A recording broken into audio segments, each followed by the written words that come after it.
नमस्कार सात कथाते आपनादेर सबाइके स्वागत। এই যে আমার হাতে শাকটি দেখছেন, এটিকে আমাদের গ্রামীণ ভাষায় বলা হয় চিকনি শাক। আমাদের বাড়িতে এই শাকটি মাত্র 3 থেকে 4টি উপকরণ দিয়ে রান্না করা হয়, তবুও অসাধারণ লাগে খেতে। যদিও আজকের রেসিপিটি কিন্তু আমি বানাইনি, বানিয়েছে আমার দিদিভাই অর্থাৎ আমার বড় জা। আশা করছি রেসিপিটি আপনাদের ভালো লাগবে। ভালো লাগলে প্লিজ আমার চ্যানেলটিকে সাবস্ক্রাইব করে আমার সাথে থাকবেন। চলুন রেসিপিটি শুরু করা যাক। শাকগুলোকে তুলে নেওয়ার পর ঠিক এইভাবে হাত দিয়ে ছোট ছোট করে কেটে নিন। তার জন্য বটি বা ছুরির প্রয়োজন পড়ে না, হাত দিয়েই খুব সহজে ঠিক যে সাইজে আমি এখানে তুলেছি ওই সাইজেই ছোট ছোট করে কেটে নেওয়া হয়। এই যে দেখুন, শাকগুলোকে ভালো করে বেছে ওই রকমভাবেই হাত দিয়ে ছোট ছোট টুকরো করে কেটে ভালো করে ধুয়ে রাখা হয়েছে। আর এখানে আলু এবং বেগুন সরু সরু লম্বা করে কেটে রাখা হয়েছে। এখানে আলু আর বেগুনের পরিমাণটা কিন্তু শাকের তুলনায় অনেক বেশি দিতে হবে। এখানে আমি 3টে বড় সাইজের আলু আর 2টো মাঝারি সাইজের বেগুন কেটে নিয়েছি। দিদিভাই এখানে অলরেডি উনুন জ্বালিয়ে কড়াই বসিয়ে দিয়েছে, আর কড়াই গরম হওয়ার পর দিয়ে দিয়েছে বেশ কিছুটা সর্ষের তেল। এবার 2টো কাঁচা লঙ্কা, চেরা কাঁচা লঙ্কা তেলের মধ্যে দিয়ে দিল, আর দিয়ে দিচ্ছে প্রায় 1 টিস্পুন মতো পাঁচফোড়ন। যেহেতু তেলটা খুব গরম তাই পাঁচফোড়নটা সাথে সাথেই ভাজা হয়ে যাচ্ছে। এবার একটা মাঝারি সাইজের পেঁয়াজ কুচিও দিয়ে দিচ্ছে। পেঁয়াজটা দেওয়ার পর খুন্তির সাহায্যে নাড়াচাড়া করে হালকা করে পেঁয়াজটাকে একটু ভেজে নিচ্ছে।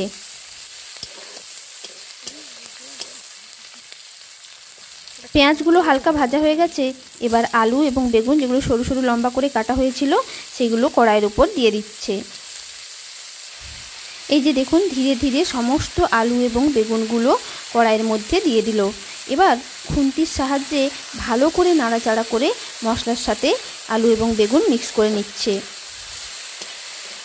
এবার সবজির মধ্যে দিয়ে দিচ্ছে পরিমাণ মতো লবণ, আর দিয়ে দিচ্ছে পরিমাণ মতো হলুদ গুঁড়ো। লবণ এবং হলুদ গুঁড়ো দেওয়ার পর সবজির সাথে এই মশলাগুলোকে খুব ভালো করে মিক্স করে নিচ্ছে এবং 1 থেকে 2 মিনিট ধরে সবজিগুলোকে ভেজেও নিচ্ছে। প্রায় 2 মিনিট ধরে সবজিগুলোকে ভালো করে ভেজে নিয়েছে। এবার এর মধ্যে দিয়ে দিচ্ছে পরিমাণ মতো জল। পরিমাণ মতো জল অর্থাৎ আলু এবং বেগুন সিদ্ধ হতে ঠিক যতটা জল প্রয়োজন ঠিক ততটা পরিমাণ জল দিয়ে দিচ্ছে।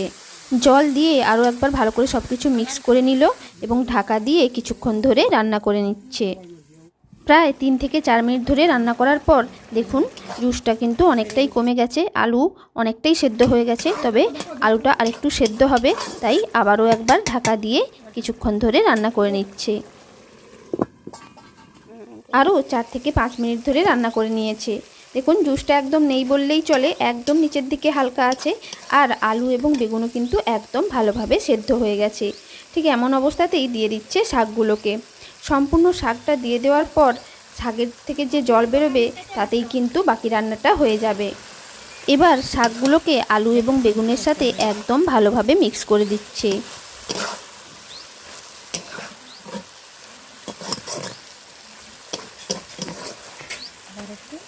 এবার ঢাকা দিয়ে শাক সম্পূর্ণ সেদ্ধ হয়ে যাওয়া পর্যন্ত রান্না করে নিচ্ছে। ক্ষমা করে দেবেন, এখানের একটি ভিডিও ক্লিপিং ভুলবশত ডিলিট হয়ে যাওয়ার জন্য দিতে পারলাম না, তবে আপনাদেরকে ভালোভাবে বুঝিয়ে দিচ্ছি এখানে ঠিক কীভাবে রান্না করতে হবে। ঢাকনা দেওয়ার পর 4 থেকে 5 মিনিট পর ঢাকনা খুললে দেখতে পাবেন শাকটা একদম ভালোভাবে সেদ্ধ হয়ে গেছে।